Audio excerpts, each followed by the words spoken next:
27 जुलाई 2025 ये वो तारीख थी जब भारतीय खिलाड़ियों के सामने इंग्लैंड क्रिकेट पूरी तरह से नतमस्तक था। इस दिन किसी भी टीम की आधिकारिक हार नहीं हुई, मगर मानसिक, शारीरिक और व्यक्तिगत हार किसे कहते हैं, शायद इंग्लैंड जिंदगी भर ना भूले। भारतीय बल्लेबाजी के सामने अंग्रेजी खिलाड़ी इतना थक चुके थे कि वो खेल खत्म करने के लिए लगभग गिड़गिड़ा रहे थे, मानो वो कोशिश कर रहे हों कि जडेजा और वाशिंगटन सुंदर का शतक रोककर थोड़ी बहुत इज्जत बचा ली जाए, मगर ऐसा नहीं हुआ। टीम इंडिया नियमों के तहत खेली, दोनों खिलाड़ियों ने अपना शतक पूरा किया और फिर सोचा कि चलो अब इन अंग्रेजों को बख्श देते हैं। भारतीय टीम के साथ ऐसा पहली बार नहीं हुआ है, आज से करीब 42 साल पहले भी ऐसा ही हुआ था। फर्क सिर्फ इतना था कि तब मैदान भारत का बेंगलुरु था और सामने टीम थी पाकिस्तान। तब कोशिश की गई थी कि लेजेंडरी सुनील गावस्कर को शतक से रोकने की। क्या हुआ था, चलिए पूरा किस्सा बताते हैं। 3 टेस्ट मैचों की सीरीज का पहला मैच बेंगलुरु में 14 सितंबर से शुरू होने वाला था। मौसम खराब था, बारिश भी हुई तो पिच गीली थी, जिसके कारण पहले ही दिन अधिकारियों और कप्तानों के बीच मतभेद हो गया।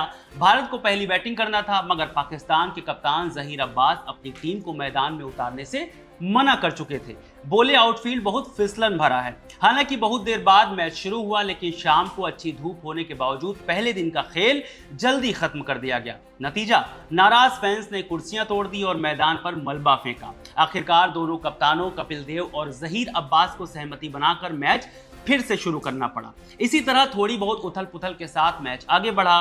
भारत पहली पारी में 275 रन बना पाया और पाकिस्तान 288। भारत की दूसरी पारी आखिरी दिन पहुंच गई, माने मैच ड्रॉ होने वाला था।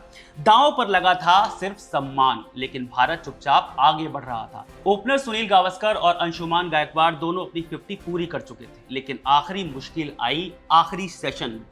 तब खेल नियमों के अनुसार हर दिन कम से कम 77 ओवर फेंके जाने थे, जिसके 20 ओवर अभी बचे थे। मगर मैच ड्रॉ की ओर बढ़ता देख जहीर अब्बास बार बार अंपायर से मैच खत्म करने के लिए सवाल कर रहे थे। दूसरी ओर गावस्कर को आभास होने लगा कि पाकिस्तानी खिलाड़ी कहीं ऐसा करने में कामयाब ना हो जाएं, तो उन्होंने आक्रामक शॉट्स खेलने शुरू कर दिए। नतीजा, गावस्कर डॉन ब्रैडमैन के 29 टेस्ट शतकों के रिकॉर्ड के करीब पहुंच रहे थे। दर्शकों का उत्साह भी बढ़ रहा था, लेकिन आखिरी घंटे के 14वें ओवर के आखिर में जहीर मुड़े और मैच अधिकारियों से एक शब्द भी कहे बिना अपने खिलाड़ियों को मैदान से लेकर बाहर चले गए। दोनों अंपायर अचंभित थे, ये क्या हो गया। उस समय 87 रन पर खेल रहे गावस्कर ने बाद में कहा, तकनीकी रूप से हम उस समय मैच जीत चुके थे, लेकिन ऐसे मामलों में खासकर भारत पाक क्रिकेट में थोड़ा लचीलापन होना चाहिए, इसकी अनुमति दी जानी चाहिए। अंपायरों ने बल्लेबाजों से पूछा कि क्या वे खेल जारी रखना चाहते हैं, और जब उन्हें यकीन हो गया कि वे खेल जारी रखना चाहते हैं, तो वे जहीर अब्बास और टीम के मैनेजमेंट इंतखाब आलम से बात करने के लिए पाकिस्तान ड्रेसिंग रूम में चले गए। पाकिस्तान का कहना था कि दिन में 77 ओवर फेंके जा चुके हैं, तो खेल को आगे क्यों बढ़ाना, मगर यह कम से कम था। अंपायरों ने जोर देकर कहा कि अगर दोनों पक्ष जल्दी खेल खत्म करने पर सहमत नहीं होते तो पूरे 20 ओवर फेंके जाने चाहिए। आधे घंटे तक बहस चलती रही। उधर दोनों बल्लेबाज ने इस बीच मैदान नहीं छोड़ा था। उधर जिद पर अड़े पाकिस्तान को अंपायर माधवराव गोठोसकर ने अल्टीमेटम दिया कि मैदान में लौट जाओ, वरना टीम इंडिया को जीता घोषित कर दिया जाएगा। आखिरकार पाकिस्तान टीम को लौटना पड़ा। गावस्कर ने आखिरी ओवर की पहली गेंद पर अपना शतक पूरा किया।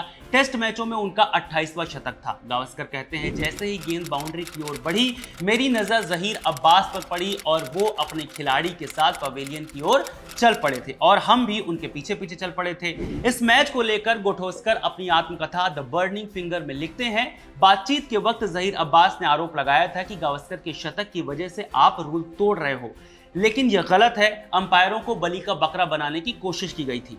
इसी पाकिस्तान की कहानी की तुलना आप इंग्लैंड से कर सकते हैं। यहां गावस्कर की जगह रविंद्र जडेजा और वाशिंगटन सुंदर थे और जहीर अब्बास की जगह बेन स्टोक्स, मगर तब भी चाल कामयाब नहीं हुई थी और इस बार भी नहीं। पहली पारी में 669 रन बनाकर इंग्लैंड को लग रहा था कि उसने भारत को बहुत पीछे छोड़ दिया है, मगर भारत की दूसरी पारी में इंग्लैंड की स्थिति इतनी ज्यादा हास्यास्पद हो गई, शायद ही किसी ने सोचा होगा।